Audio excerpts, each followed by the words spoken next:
Hello guys, ये Patna AIIMS nursing officer solid paper है 2020 का। इसका पहला क्वेश्चन है the apex of the head is formed mostly by the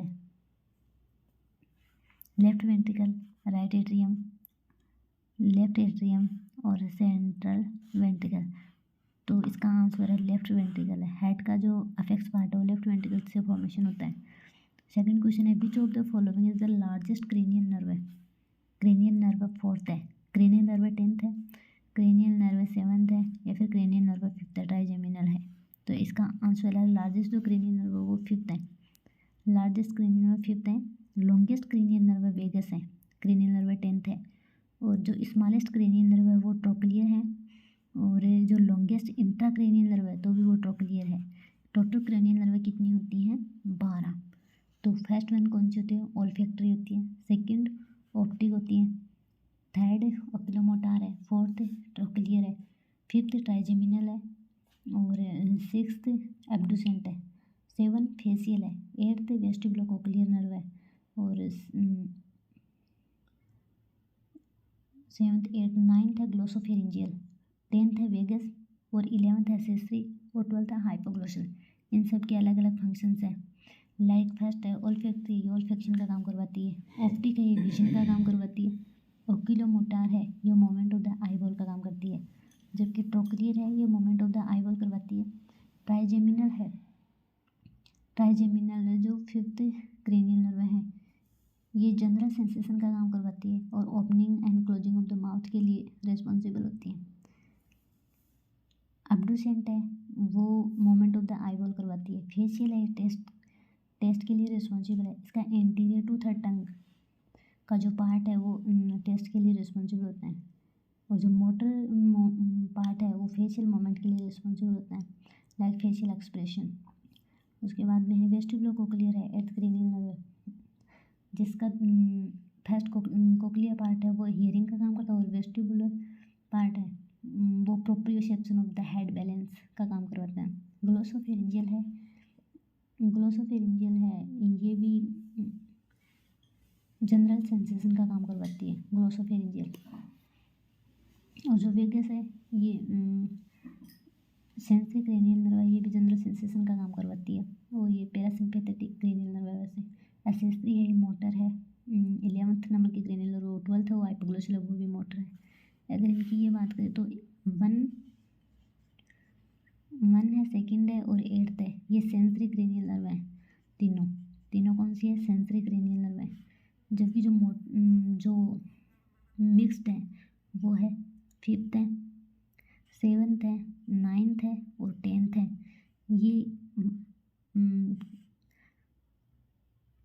ये चार जो क्रेनियल नर्व हैं ये कौन सी है? मिक्स्ड है। और बाकी जितनी भी लेफ्ट है वो सारी मोटर हैं। थर्ड क्वेश्चन है tarsals of the ankle are example of which type of the bone है? टार्सल शॉर्ट बोन है, सिस्टेमॉइड बोन है या फिर लॉन्ग बोन है या फिर न्यूमेटिक बोन्स है? तो इस शॉर्ट बोन का एग्जाम्पल है टार्सल। उसके बाद how many bone are there in the lower extremities in the normal adult है? 58 है, 62 है, 64 है, 60 है। तो ये 64 है इसका आंसर।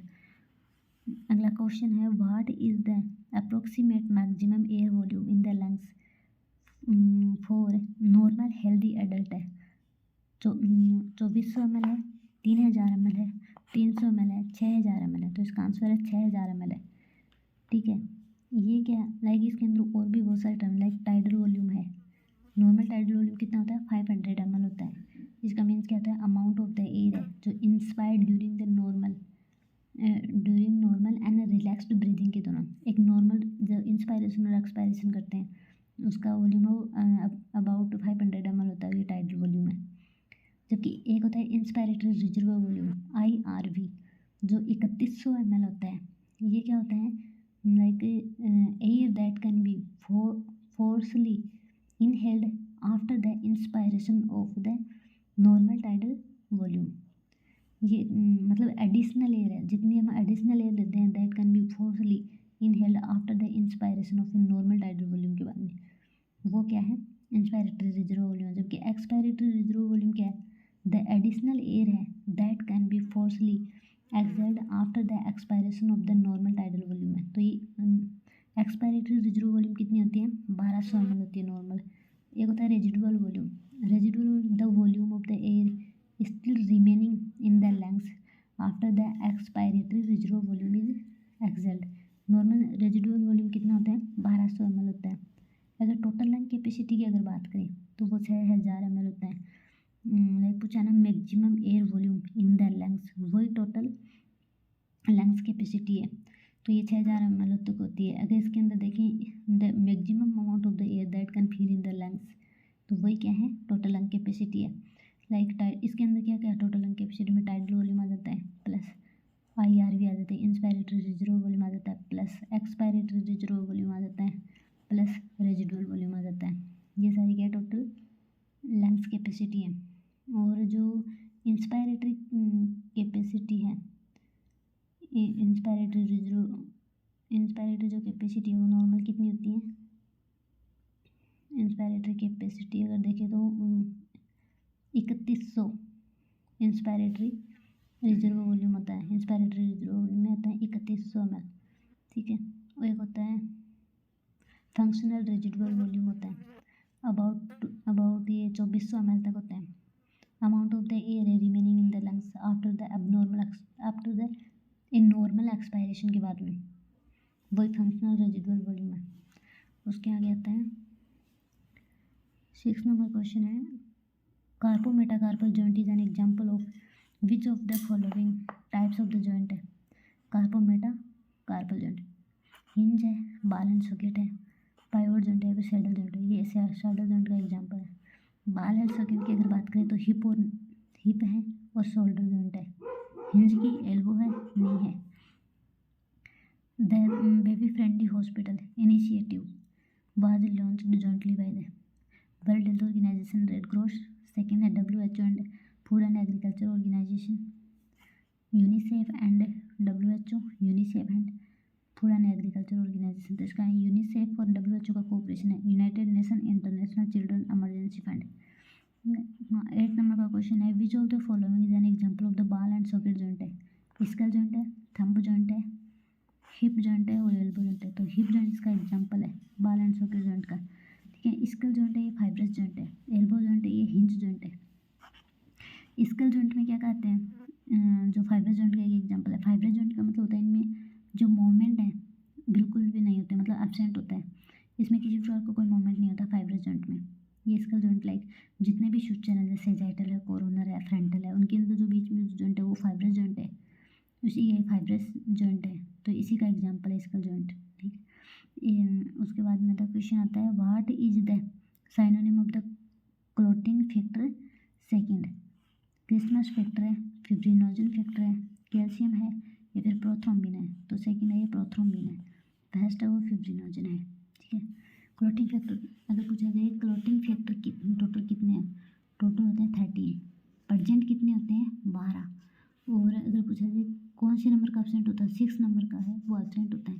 लाइक एक ट्रिक है, fresher party tonight comes let's sign and call senior please have fun. First है फिब्रिनोजन, सेकंड है प्रोथ्रोम्बिन, थर्ड है टिश्यू फैक्टर, फोर्थ है कैल्शियम, फिफ्थ है लेवाइल फैक्टर, सिक्स्थ है वो एब्सेंट होता है, सेवन्थ है स्टेबल फैक्टर, एट्थ है एंटी हीमोफिलिक फैक्टर, नाइन्थ है क्रिसमस फैक्टर और 10th है स्टुअर्ट फैक्टर, 11 है प्लाज्मा थ्रोम्बोप्लास्टिन है, 12 है हिगमन और 13 है फिब्रिन स्टेबलाइजिंग फैक्टर और 6 नंबर का एब्सेंट होता है। ये क्वेश्चन बनता है। टोटल कितने होते हैं? 13। प्रेजेंट कितने होते हैं? 12। और कौन से नंबर का? 6 नंबर का एब्सेंट होता है। Which of the following quadriceps femoris muscles help in the flexion of the thigh? वह है रेक्टस femoris muscles। वास्टस मेडियलिस है, वास्टस इंटरमीडियस है या फिर वास्टर लेटरलिस है? एग्जाम्पल है रेक्टस femoris है। वास्टर लेटरलिस है पेडियाट्रिक बच्चों में IM इंजेक्शन के लिए मोस्ट कॉमन साइड है लाइक विटामिन के वगैरह। Which of the following part of the brain control the body temperature? Hypothalamus, hippocampus, pons, amygdala. तो ये हिप्पोकैम्पस है। ये हिप्पोकैम्पस है टेम्परेचर के लिए रिस्पॉन्सिबल होता है, हैंग्री के लिए रिस्पॉन्सिबल होता है, थर्स्ट के लिए रिस्पॉन्सिबल होता है, ठीक है। ये सब के लिए रिस्पॉन्सिबल होता है। How many cervical nerve are there in the spinal cord? 5 है, 9th है, 8th है,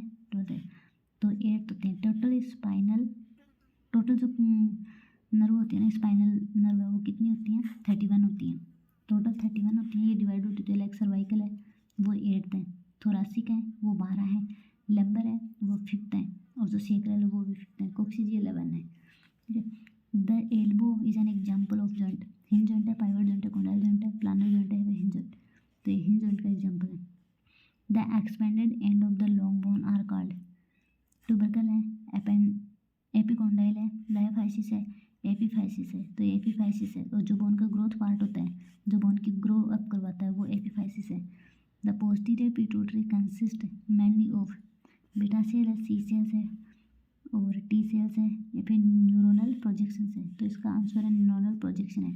पोस्टीरियर पिट्यूटरी है, पिट्यूटरी की एक एंटीरियर और एक पोस्टीरियर होती है, ये न्यूरोनल प्रोजेक्शन से बनती है। तो पोस्टीरियर पिट्यूटरी दो टाइप के हार्मोन रिलीज करती है, एक एंटीडायूरेटिक हार्मोन और एक ऑक्सीटोसिन हार्मोन रिलीज करवाती है। एंटीडायूरेटिक की डेफिशिएंसी से डायबिटिक इंसिपिडस कोज करवाती है, और जो ऑक्सीटोसिन है ये मिल्क इंजेक्शन हार्मोन के नाम से जाना जाता है। क्वेश्चन है 16, विच of the following hormone is not secreted from the anterior pituitary. कौन सा हार्मोन जो एंटीरियर पिट्यूटरी को रिलीज नहीं करवाती। एड्रेनोकोर्टिकोट्रोपिन हार्मोन है, प्रोलैक्टिन है, ह्यूमन ग्रोथ हार्मोन है, ऑक्सीटोसिन है। एंटीरियर पिट्यूटरी ऑक्सीटोसिन नहीं करवाती, ये पोस्टीरियर पिट्यूटरी करवाती है। ऑक्सीटोसिन और एंटीडायूरेटिक हार्मोन, ये दो हार्मोन के लिए पोस्टीरियर पिट्यूटरी रेस्पॉन्सिबल है, जबकि एंटीरियर पिट्यूटरी जितने भी स्टिमुलेटिंग हार्मोन है वो सारे रिलीज है, लाइक थायराइड स्टिमुलेटिंग हार्मोन है, बाकी एड्रेनोकोर्टिकोट्रोपिन हार्मोन है, प्रोलैक्टिन है, ग्रोथ हार्मोन है, ये सारी एचसीजी है, ये नहीं, हाँ ह्यूमन ग्रोथ हार्मोन है, ये सारी रिलीज करवाती है एंटीरियर पिट्यूटरी। 17 क्वेश्चन है, a is a cell that manufacture and store the protein keratin.